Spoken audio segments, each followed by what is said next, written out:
नमस्कार दोस्तों, साहित्य ज्ञान क्लासेस में हार्दिक स्वागत है आपका।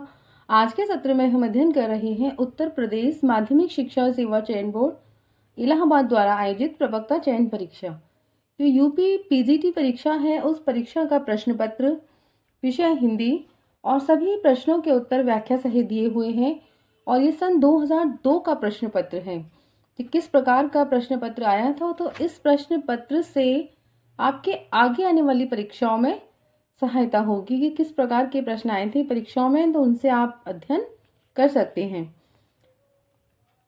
प्रश्न है, अर्जुनस्य वचनम द्वयम वाक्यम में अर्जुनस्य का कारक है और सही उत्तर है 3 संबंध। रमणीयार्थ प्रतिपादकम शब्दम काव्यम के प्रवर्तक हैं और सही उत्तर है 2 पंडित राज जगन्नाथ। रमणीयार्थ प्रतिपादकम शब्दम काव्यम के प्रवर्तक पंडित जगन्नाथ जी हैं। यह काव्य लक्षण उनकी पुस्तक रस गंगाधर में संकलित है। रमणीय अर्थ का प्रतिपादन करने वाला शब्द काव्य है। जगन्नाथ द्वारा दी गई परिभाषा का रमणीय पद निसंदेह उपादेय है, किंतु इसका शैथिल्य यही है कि इसमें शब्द को ही काव्य का शरीर माना गया है। विश्वनाथ की परिभाषा है वाक्यम रसात्मकम काव्यम। साहित्य दर्पण की रचना है। और मम्मट की काव्य परिभाषा है तद 200 शब्दार्थो सगुणोनावलंकृत कृते पुनः क्वापी। दंडी की जो काव्य परिभाषा है वह शरीरा तादवृष्टा यवचिन्ना पदावली। तो सभी की परिभाषाएं दी गई हैं। इन परिभाषाओं से परीक्षाओं में बार बार प्रश्न आते हैं। वीर रस का स्थायी भाव है और सही उत्तर है 3 उत्साह। वीर रस का स्थायी भाव उत्साह है। उत्साह नामक स्थायी भाव जब विवाहवादी के संयोग से परिपक्व होकर रस रूप में परिणित होता है, तब वही वीर रस कहलाता है। वीर रस के 4 भेद होते हैं, युद्धवीर, दानवीर, धर्मवीर और दयावीर।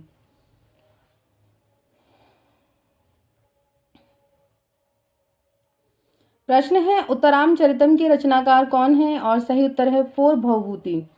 उत्तरामचरितम के रचनाकार भवभूति हैं। भवभूति के 3 नाटक उपलब्ध हैं, मालती माधव, महावीर चरितम और उत्तरामचरितम। मालती माधव 10 अंकों का प्रकरण नाटक है। महावीर चरितम में 7 अंकों में राम के विवाह से लेकर राम राज्याभिषेक तक रामायण की कथा का वर्णन किया गया है।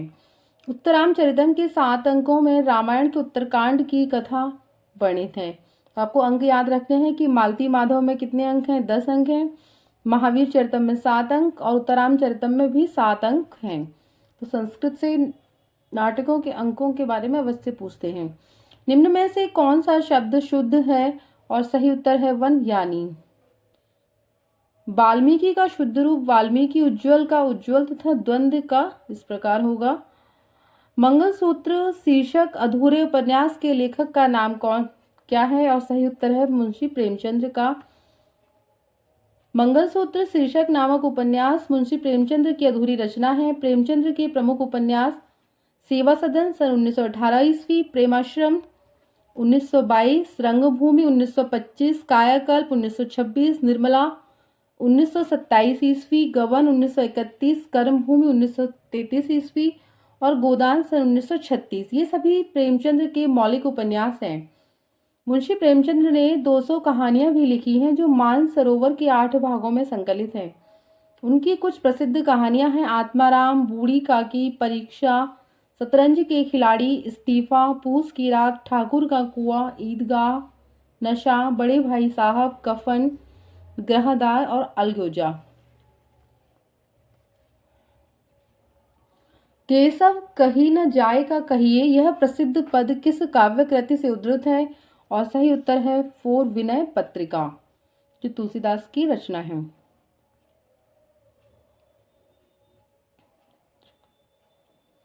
कवि धूमिल का पूरा नाम था और सही उत्तर है थी सुदामा पांडे। कवि धूमिल का जो पूरा नाम था वो सुदामा पांडे था। आज की नई कविता के समर्थ और सफल कवियों में सुदामा पांडे धूमिल का अत्यंत महत्वपूर्ण स्थान है।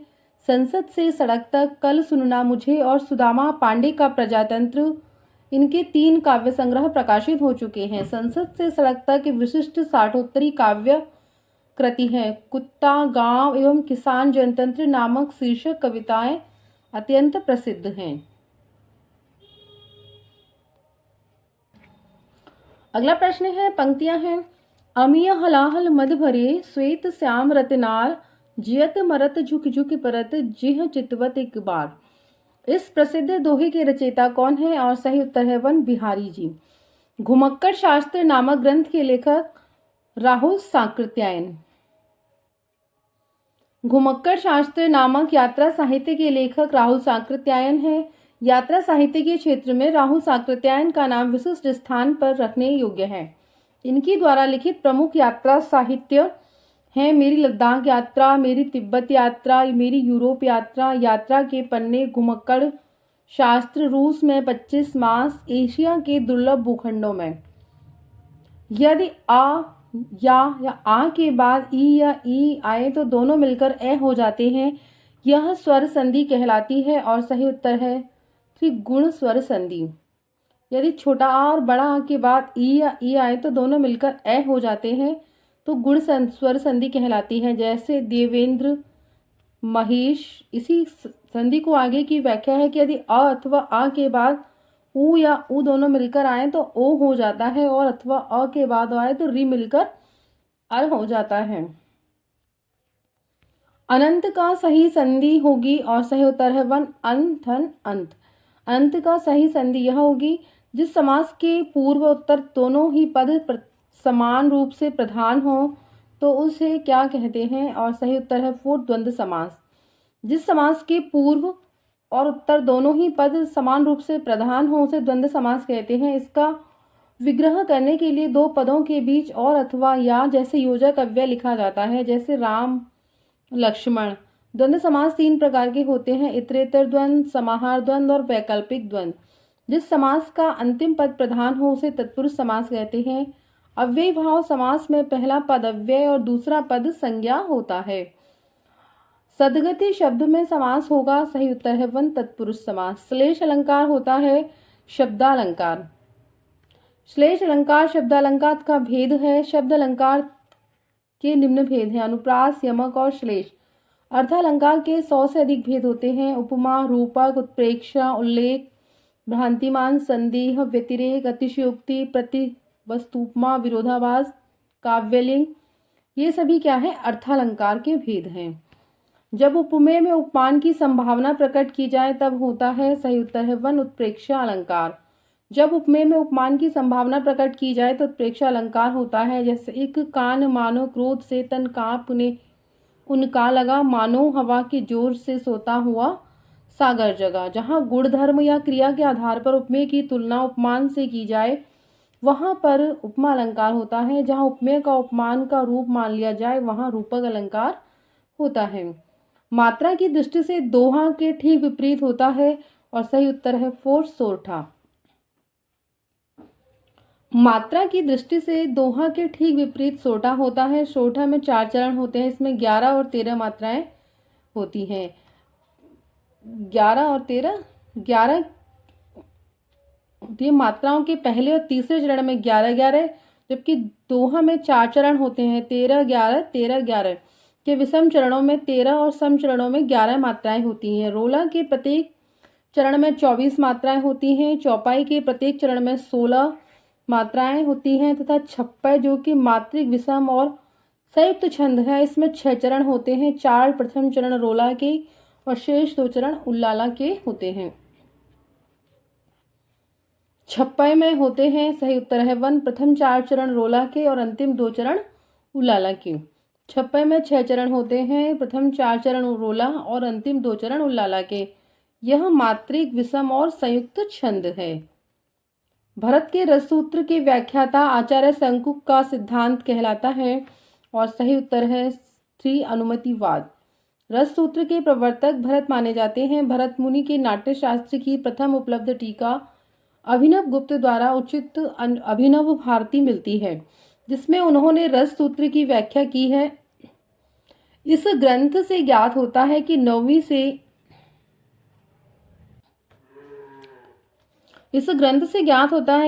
से 11वीं शताब्दी के मध्य रस को सर्व प्रधान सिद्धांत मानकर रस सूत्र की व्याख्या के प्रमुख 4 प्रयत्न किए। भट्टलोलट 9वीं सदी, शंकुक ने 9वीं सदी, भट्टनायक ने 11वीं सदी और अभिनव गुप्त ने 11वीं सदी के द्वारा क्रमशः मीमांसा, न्याय, सांख्य और शैव दर्शन के आलोक में की गई, जो क्रमशः उत्पत्तिवाद, अनुमतिवाद, भुक्तिवाद और अभिव्यक्तिवाद के नाम से विख्यात है।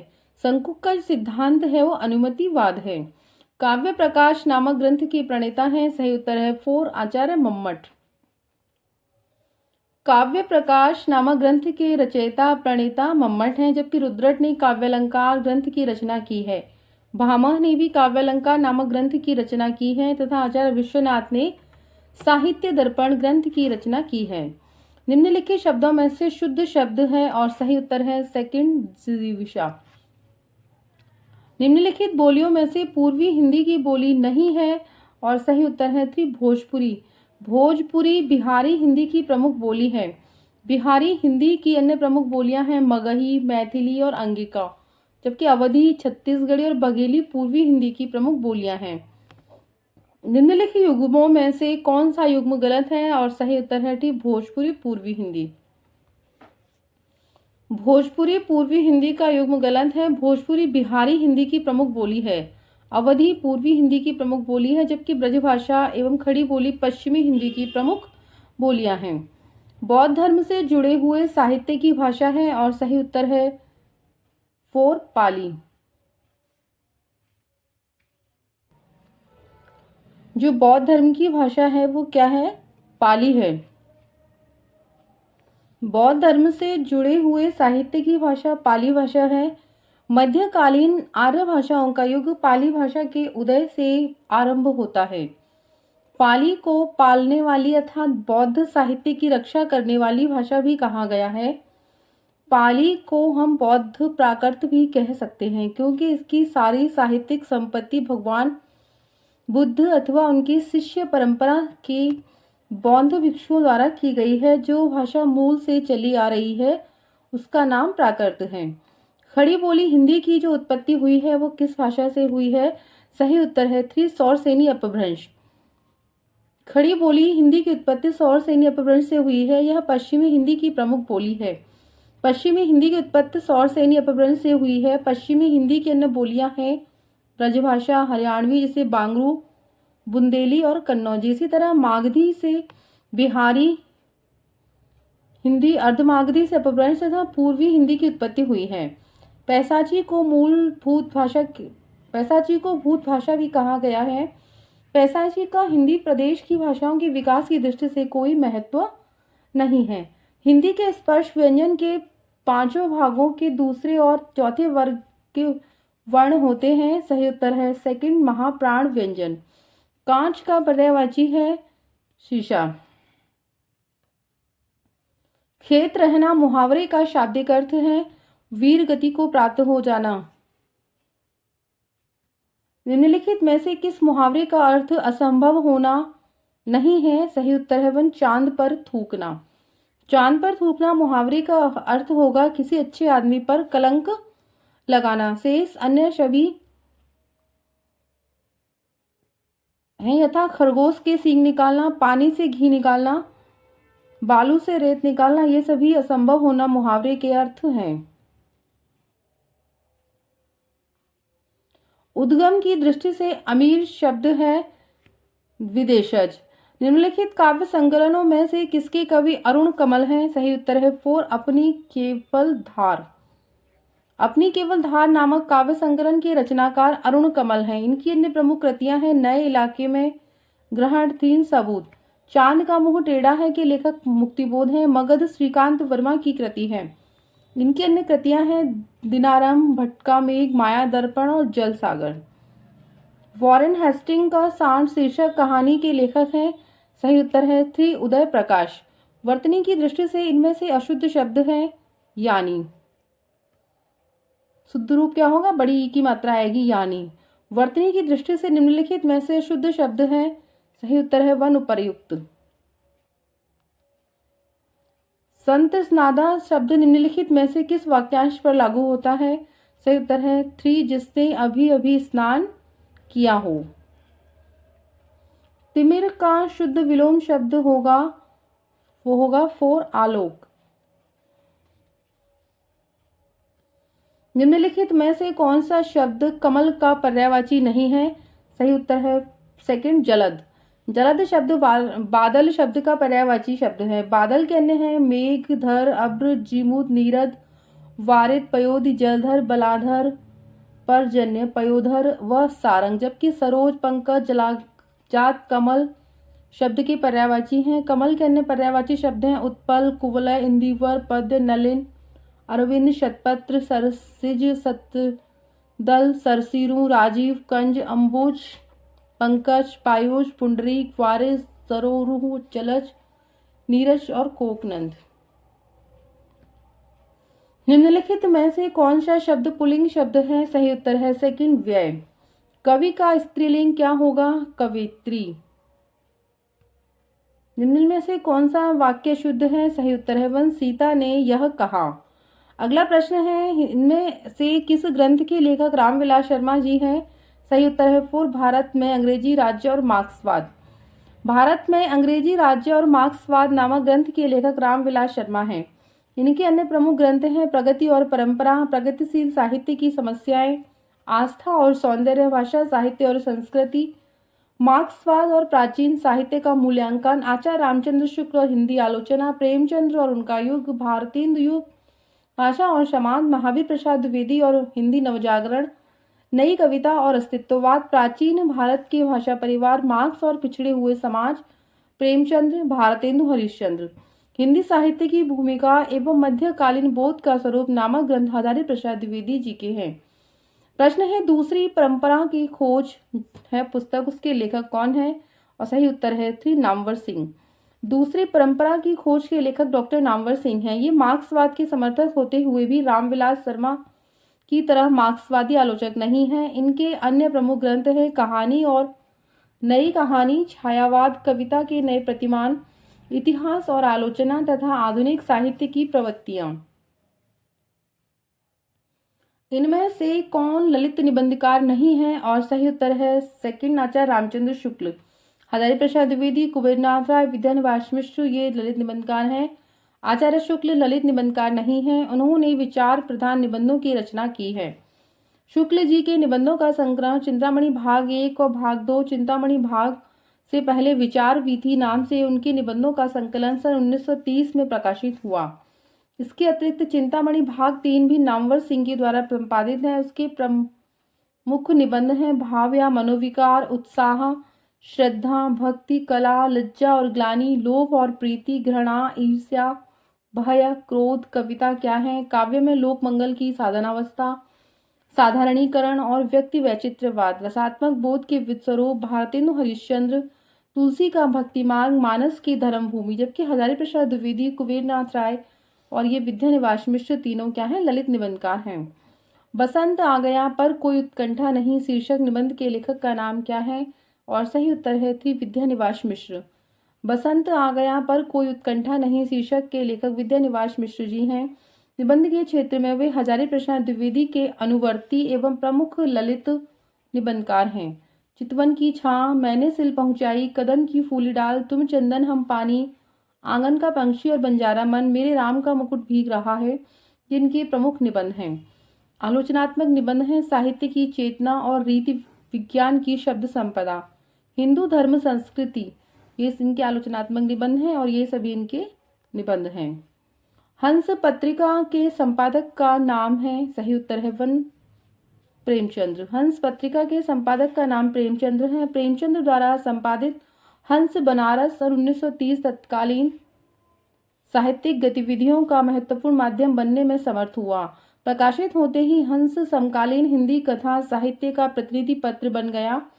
कथा साहित्य के अतिरिक्त इसमें उच्च कोटि की कविताएं, एकांकी, निबंध और आलोचनाएं भी प्रकाशित होती थीं।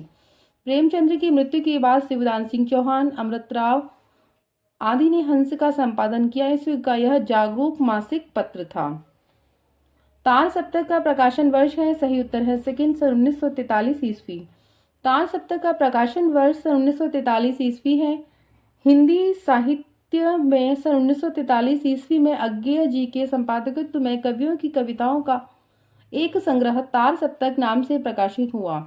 इसमें प्रवृत्तिगत साम्य की अपेक्षा पारस्परिक वैषम्य का प्राधान्य है। 7 कवियों हैं, इसमें मुक्तिबोध, नैमिचंद्र जैन, भारत भूषण अग्रवाल, प्रभाकर माचवे, गिरिजा कुमार माथुर, रामविलास शर्मा और अज्ञे की कविताओं का संग्रह एक साथ हुआ।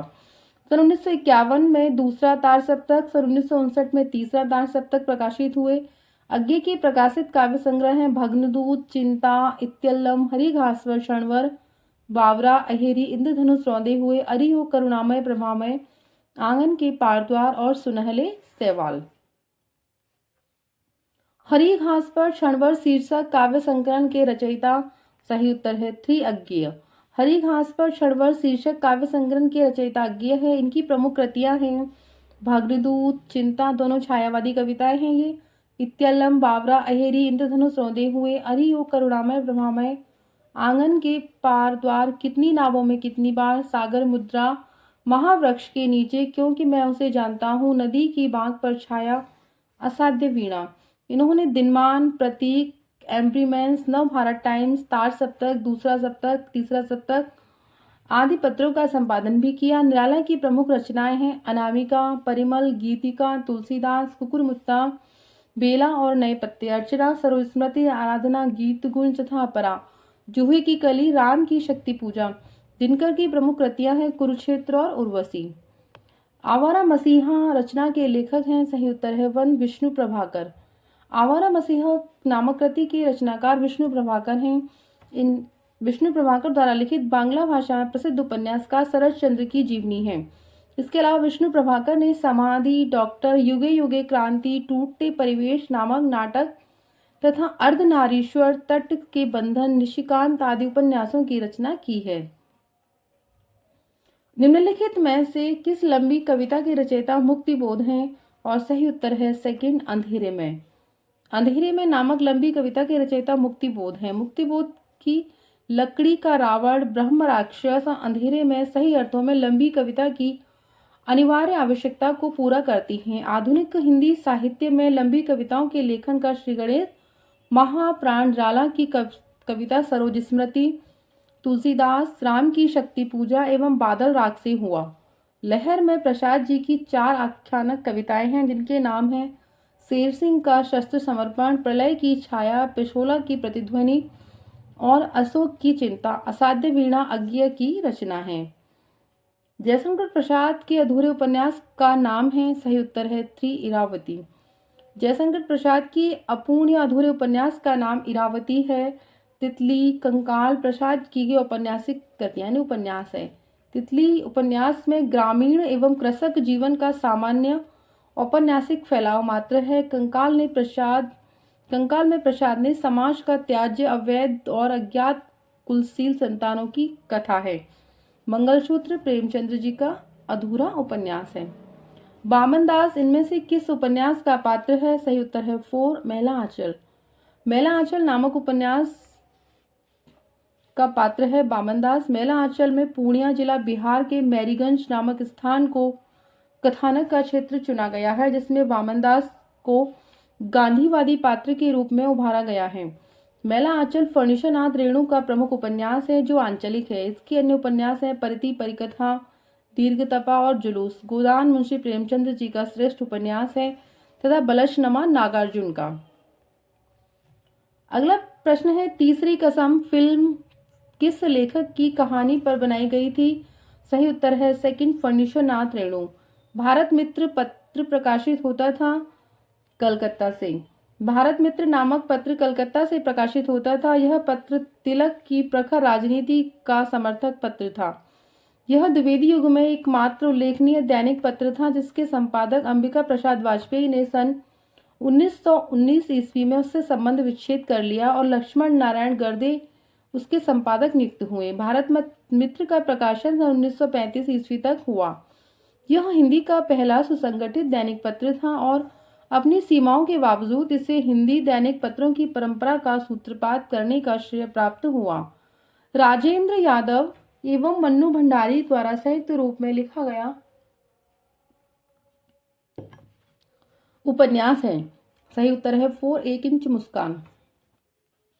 राजेंद्र यादव और मन्नू भंडारी द्वारा संयुक्त रूप से लिखा गया उपन्यास 1 इंच मुस्कान है। 1 इंच मुस्कान खंडित व्यक्तित्व वाले आधुनिक व्यक्तियों की प्रेम ट्रेजेडी है। राजेंद्र यादव के अन्य उपन्यास हैं प्रेत बोलते हैं, उखड़े हुए लोग। मन्नू भंडारी के प्रमुख उपन्यास हैं आपका बंटी, स्वामी और महाभोज। अगला प्रश्न है क्या भूलूं क्या याद करूं है किसकी आत्मकथा है, और सही उत्तर है सेकंड हरिवंश राय बच्चन जी की। आत्मकथा जगत में अब तक सर्व प्रशस्ति प्रसिद्ध एवं पुरस्कृत आत्मकथा का डॉक्टर हरिवंश राय बच्चन हैं। उनकी आत्मकथा के 4 भाग हैं। पहला है क्या भूलूं क्या याद करूं, सेकंड है दूसरा नीड़ का निर्माण, फिर बसेरे से दूर तथा 10 द्वार से सोपान तक। तो कभी कभी इस प्रकार का प्रश्न भी आता है कि हरिवंश राय बच्चन की जो आत्मकथा है वो कितने भागों में प्रकाशित हुई है और उनके क्या नाम हैं। तो उनके नाम ये हैं। रामधारी सिंह दिनकर को किस कृति पर ज्ञानपीठ पुरस्कार प्राप्त हुआ था, सही उत्तर है वन उर्वशी रचना पर। दिनकर की नवीनतम प्रबंध कृति है उर्वशी, जो ज्ञानपीठ पुरस्कार से सम्मानित है। इसमें कवि ने उर्वशी एवं पुरुरवा के प्राचीन आख्यान को एक नए अर्थ से जोड़ना चाहा। उर्वशी प्रेम और सौंदर्य का काव्य है। दिनकर की प्रमुख काव्य कृतियां हैं बारदोली, विजय, प्रणभंग, रेणुका, हुंकार, रसवंती, कुरुक्षेत्र, रश्मिरथी, नीलकुसुम, उर्वशी, परशुराम की प्रतीक्षा, कोयला और कवित्व, मृत तिलक, हारे का हरिनाम, सीपी और शंख, आत्मा की आंखें, रश्मिलोक कविता संकलन है। संस्कृत के 4 अध्याय तथा शुद्ध कविता की खोज ये दोनों गद्य रचनाएं हैं। बुद्धदेव, कला, तीर्थ, कलिंग विजय, हिमालय का संदेश, ये चारों क्या हैं, इनकी कविताएं हैं। अरविंद दर्शन से प्रभावित हिंदी के कवि हैं, सही उत्तर है 3 सुमित्रानंदन पंत। प्रसिद्ध छायावादी कवि सुमित्रानंदन पंत की बाद की रचनाओं में स्वामी विवेकानंद और महर्षि अरविंद के अध्यात्म का प्रभाव है। निराला पर स्वामी रामकृष्ण परमहंस और स्वामी विवेकानंद का बड़ा गहरा प्रभाव पड़ा। प्रसाद पर शैव दर्शन, ये जयशंकर प्रसाद पर की महादेवी वर्मा पर बौद्ध दर्शन का प्रभाव है। मैथिली शरण गुप्त प्रसिद्ध रामभक्त कवि थे। इनमें से कौन सा उपन्यास राही मासूम रजा द्वारा लिखित है, सही उत्तर है सेकंड आधा गांव। राही मासूम रजा द्वारा लिखित सर्वाधिक चर्चित उपन्यास आधा गांव है। इसे आंचलिक उपन्यास की अभिधा प्राप्त है। उपन्यास में हिंदू मुसलमान के विभाजन की कहानी है। नूतन ब्रह्मचारी, 100 अजान एक सुजान बालकृष्ण भट्ट के उपन्यास हैं। काला जल शानी का प्रमुख उपन्यास है। बाण भट्ट की आत्मकथा, चारु चंद्रलेख, पुनर्नवा, अनाम दास का पोथा, हजारी प्रसाद द्विवेदी के प्रमुख उपन्यास हैं। बाण भट्ट की आत्मकथा क्या है, सही उत्तर है 4 एक उपन्यास है और ये हजारी प्रसाद द्विवेदी जी का उपन्यास है। हजारी प्रसाद द्विवेदी जी के अन्य उपन्यास हैं चारु चंद्रलेख 1963, पुनर्नवा 1973, रामदास का पोथा 1967, बाण भट्ट की आत्मकथा 1946। चंद्रावली नाटिका के लेखक हैं, सही उत्तर है वन भारतेंदु हरिश्चंद्र और समय है इसका भारतेंदु हरिश्चंद्र की नाटक है आलोच्य युग में। भारतेंदु हरिश्चंद्र सर्वश्रेष्ठ नाटककार है। उन्होंने अनुदित एवं मौलिक सब मिलाकर 17 नाटकों की रचना की है। विद्या सुंदर 1868, रत्नावली 1868, पाखंड विडम्बन 1872, धनंजय विजय 1873, कर्पूर मंजरी सन 1875, भारत जननी 1877, मुद्दा राक्ष 1878, वैदिकी हिंसा हिंसा न भवती 1873 ईस्वी, हरिश्चंद्र 1875, विशस्य विश्वमौषधम 1876, भारत दुर्दशा 1880, नीलदेवी 1881 ईस्वी, अंधेर नगरी 1881, सती प्रताप 1883 और प्रेम जोगनी सन 1875 ईस्वी। कविवचन सुधा थी, सेकंड है एक पत्रिका। कविवचन सुधा एक पत्रिका थी जिसको भारतेंदु जी ने 1868 ईस्वी में निकालना आरंभ की। इसके 5 वर्ष बाद 1873 ईस्वी में उन्होंने हरिश्चंद्र मैगनीज नामक मासिक पत्रिका निकाली जिसका नाम 8 अंकों के उपरांत हरिश्चंद्र चंद्रिका कर दिया गया। शुक्ल जी ने लिखा है कि हिंदी गद्य का ठीक परिष्कृत रूप पहले पहल हरिश्चंद्र चंद्रिका में ही प्रकट हुआ। सन 1874 ईस्वी में भारतेंदु जी ने नारी शिक्षा के लिए बाला बोधिनी पत्रिका निकाली। इस प्रकार कुल मिलाकर उन्होंने 3 पत्रिकाएं निकाली। महावीर प्रसाद द्विवेदी ने सरस्वती पत्रिका का संपादन शुरू किया। कब किया? सन 1903 में। महावीर प्रशांत द्विवेदी ने सरस्वती पत्रिका का संपादन सन 1903 ईस्वी में शुरू किया। सन 1920 तक उसका संपादन करते रहे। इनकी मौलिक काव्य रचनाओं में काव्य मंजूषा, सुमन, काव्य कुब्ज, अबला विलाप आदि विशेष रूप से उल्लेखनीय है। अनुदित काव्य कृतियों में गंगा लहरी, ऋतु तरंगिणी और कुमार संभव सार का विशेष महत्व है। सूची फर्स्ट को सूची सेकंड से सम्मिलित कीजिए और नीचे दिए गए कूट से सही उत्तर का चयन कीजिए। बाणभट्ट की आत्मकथा हजारी प्रसाद द्विवेदी का उपन्यास है। शेखर एक जीवनी अज्ञेय का उपन्यास है। आधे अधूरे मोहन राकेश। संस्कृति के 4 अध्याय रामधारी सिंह दिनकर की गद्य रचना है। एक भारतीय आत्मा निम्न में से किस कवि का उपनाम था? सही उत्तर है सेकंड माखनलाल चतुर्वेदी। हिंदी कविता में राष्ट्रीय भावना का जयघोष करने वाले कवियों में माखनलाल चतुर्वेदी एक भारतीय आत्मा के नाम से विख्यात हैं। उन्होंने प्रताप और प्रभा नामक पत्रों का संपादन किया। कर्मवीर का भी संपादन किया। इनकी प्रसिद्ध रचनाएं हैं हिम तरंगिनी, हिम किरीटनी, युगचरण, समर्पण और माता। प्रेमचंद्र की अंतिम कहानी थी। सही उत्तर है सेकंड कफन।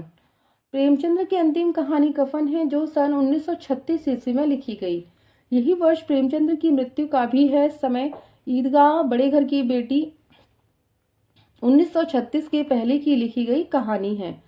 अगला प्रश्न है आधुनिक काल की किस काव्यधारा में रहस्यवाद की भावना पाई जाती है? सही उत्तर है सेकंड छायावाद। आधुनिक काल में छायावाद की काव्यधारा में रहस्यवाद की भावना पाई जाती है। अगला प्रश्न है ज्ञानपीठ पुरस्कार से सम्मानित नहीं किए गए कवि है जयशंकर प्रसाद। रामचरितमानस नामक महाकाव्य की रचना शैली में हुई है दोहा चौपाई शैली में। अवधी भाषा में लिखा गया तुलसीदास कृत रामचरितमानस नामक महाकाव्य दोहा चौपाई किसमें रचना हुई है? दोहा चौपाई जैसे छंदों में रचित होकर सामने आया। तुलसीदास की प्रमुख कृतियां हैं रामलला नहछो, पार्वती मंगल, जानकी मंगल, बरवे रामायण, वैराग्य संदीपनी, रामाज्ञा प्रश्नावली, कवितावली, दोहावली, गीतावली, कृष्ण गीतावली और विनय पत्रिका। प्रश्न है बिहारी रीतिकाल की किस काव्यधारा के कवि हैं? सही उत्तर है सेकंड रीति सिद्ध। रीतिकालीन काव्य को 3 धारा में विभाजित किया है। रीतिबद्ध, इस धारा के कवियों ने अलंकार, नायिका भेद आदि के लक्षण बताकर उनके उदाहरण स्वरूप काव्य रचा है जैसे केशव, पद्माकर और मतिराम। रीति सिद्ध, इसमें केवल कविता आते हैं जो लक्षण उदाहरण की पद्धति प्रकट रूप में तो नहीं अपनाते किंतु रचना करते समय उनका ध्यान रखते हैं। बिहारी ऐसे कवि हैं। रीति मुक्त, इस धारा के कवि लक्षण उदाहरण की न तो पद्धति अपनाते हैं और न ही उनका ध्यान रखते हैं। घनानंद, बोधा, आलम, ठाकुर सभी रीति या स्वच्छंद धारा के कवि माने जाते हैं। भूषण 2 राजाओं के दरबारी कवि थे। इनमें से पहले थे शिवाजी और दूसरे कौन थे? सही उत्तर है थी छत्रसाल। छत्रपति शिवाजी और दूसरे छत्रसाल। चित्रकूट के राजा रुद्र शाह सोलंकी ने इन्हें भूषण की उपाधि दी थी। शिवाजी के आश्रय में इन्होंने शिवराज भूषण, इसका समय है सन 1673 ईस्वी, और शिवा बावनी की रचना की तथा छत्रसाल की प्रशस्ति में इन्होंने छत्रसाल दशक की रचना की है। भूषण उल्लास, दूषण उल्लास तथा भूषण हजारा भी इन्हीं की रचना मानी जाती हैं। सूची फर्स्ट को सूची सेकंड से सम्मिलित कीजिए और सही विकल्प का चयन कीजिए। आदिकाल के कवि हैं अमीर खुसरो। मिलान करना है किस काल के कवि कौन है? आदिकाल के हैं अमीर खुसरो। रीतिकाल के हैं आलम। आधुनिक के हैं भारतेंदु। भक्ति काल के हैं जायसी।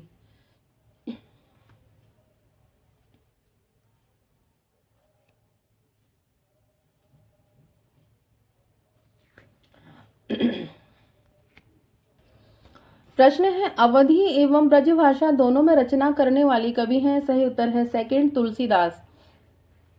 अवधी और ब्रज दोनों ही भाषाओं का प्रयोग गोस्वामी तुलसीदास ने अपनी रचनाओं में किया है। रामचरितमानस, पार्वती मंगल, जानकी मंगल, बरवे रामायण, रामलला नहछो ये सभी अवधी भाषा में लिखे गए रचना है तथा वैराग्य संदीपनी, रामाज्ञा प्रश्नावली, कवितावली, दोहावली, गीतावली, कृष्ण गीतावली, विनय पत्रिका ये सभी ब्रज भाषा में लिखे गए हैं। सूरदास एवं घनानंद ब्रज भाषा के प्रमुख कवि हैं। प्रश्न है कालक्रम की दृष्टि से इनमें सबसे पुराने कवि हैं? सही उत्तर है 4 विद्यापति। कालक्रम की दृष्टि से सबसे पुराने कवि विद्यापति हैं। विद्यापति का जन्म 1360 ईस्वी माना जाता है। सूरदास का समय है 1400 से 1500 ईस्वी की मध्य, 1478 से 1583। तुलसीदास का जन्म 1532 ईस्वी में हुआ तथा बिहारी का समय 1595 से 1663 ईस्वी माना जाता है। अगला प्रश्न है, इनमें से किस कवि की प्रेमिका का नाम सुजान था? सही उत्तर है श्री घनानंद। घनानंद की प्रेमिका का नाम सुजान था, जो एक वेश्या थी। घनानंद की कविता सुजान शब्द का बार बार प्रयोग हुआ है, कहीं तो कृष्णवाची है तो कहीं सुजान नामक उस वेश्या के लिए जो उनकी प्रेयसी थी। घनानंद के प्रमुख ग्रंथ हैं सुजान सागर, विरह लीला, कोकसा, रसकेलिवल्ली और कृपाकांत। इन मुसलमान हरिजन पर कोटिन हिंदू वार्य लिखने वाली कवि हैं। सही उत्तर है पूर्व भारतेंदु हरिश्चंद्र। द्विवेदी युग नामकरण किसके नाम पर किया गया? सही उत्तर है सेकंड महावीर प्रसाद द्विवेदी। हिंदी कविता की श्रृंगारिकता से राष्ट्रीयता, जड़ता से प्रगति, रूढ़ स्वच्छंदता के द्वार पर ला खड़ा करने वाले 20वीं शताब्दी के प्रथम 2 दशकों का सर्वाधिक महत्व है। इस कालखंड के पथ प्रदर्शक, विचारक और सर्व स्वीकृत साहित्य नेता आचार्य हजारी प्रसाद द्विवेदी के नाम पर इस काल का नाम द्विवेदी युग उचित ही है। इसे नवजागरण सुधार काल भी कहा जाता है। इन्होंने सन 1903 ईस्वी में सरस्वती पत्रिका का संपादन भार संभाला था। हिंदी साहित्य का इतिहास लिखने वाले प्रथम लेखक का नाम है, सही उत्तर है सेकंड गारसा द तासी। वस्तुतः अब तक की जानकारी के अनुसार हिंदी साहित्य के इतिहास लेखन का सबसे पहला प्रयास फ्रेंच विद्वान गारसा द तासी का ही समझा जाता है। इन्होंने फ्रेंच भाषा में इस्तवार द लिटरेचर एंडू ये हिंदुस्तानी ग्रंथ लिखा, जिसमें हिंदी और उर्दू के अनेक कवियों का विवरण वर्ण क्रमानुसार दिया गया है। इसका प्रथम भाग 1839 में तथा द्वितीय भाग 1847 ईस्वी में प्रकाशित हुआ। तासी की पुस्तक का अनुवाद डॉक्टर लक्ष्मी सागर वार्ष्णेय ने किया है। शिव सिंह सेंगर की पुस्तक का नाम शिव सिंह सरोज और मिश्र बंधु की पुस्तक का नाम मिश्र बंधु विनोद है तथा शुक्ल जी की पुस्तक का नाम हिंदी साहित्य का इतिहास है। अगला प्रश्न है, इस्तवार द लिटरेचर एंडू ए हिंदुस्तानी नामक हिंदी साहित्य के इतिहास ग्रंथ के लेखक का नाम है। सही उत्तर है वन गारसा द तासी।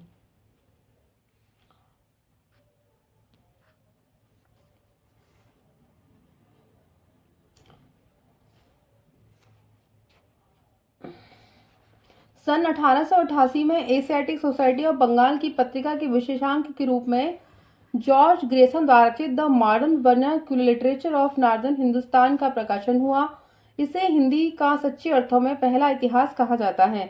ग्रेसन की पुस्तक का अनुवाद डॉक्टर किशोरी लाल गुप्त ने हिंदी साहित्य का प्रथम इतिहास नाम से किया है। आचार्य रामचंद्र शुक्ल के अनुसार हिंदी साहित्य के आदिकाल की समय सीमा क्या है?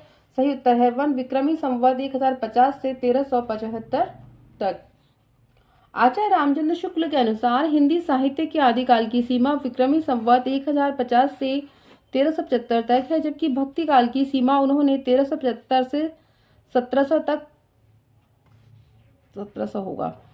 1700 तथा रीति काल की समय सीमा 1700 से 1900 तक तथा आधुनिक काल की समय सीमा 1900 से आज तक स्वीकार की है। शुक्ल जी वीरगाथा काल से पूर्व अपभ्रंश काल का सत्य स्वीकार नहीं किया, जिसमें सिद्धों, नाथों और जैन धर्मों की रचनाओं को सम्मिलित किया गया है। आलह खंड नामक काव्य ग्रंथ का दूसरा नाम क्या है? परमाल रासो। उत्तर प्रदेश में आलह खंड नाम से जो काव्य प्रचलित है वही परमाल रासो है, कि मूल रूप में विकसित रूप माना जाता है। यह रासो लोक गेय काव्य था। परमाल रासो के रचयिता जगनिक को माना जाता है। खुमाण रासो के रचयिता दलपति विजय, हम्बीर के सारंगधर और विजय पाल के नल्ल सिंह को माना जाता है। निर्गुण ज्ञानाश्रयी शाखा का दूसरा नाम क्या है? सही उत्तर है संत साहित्य।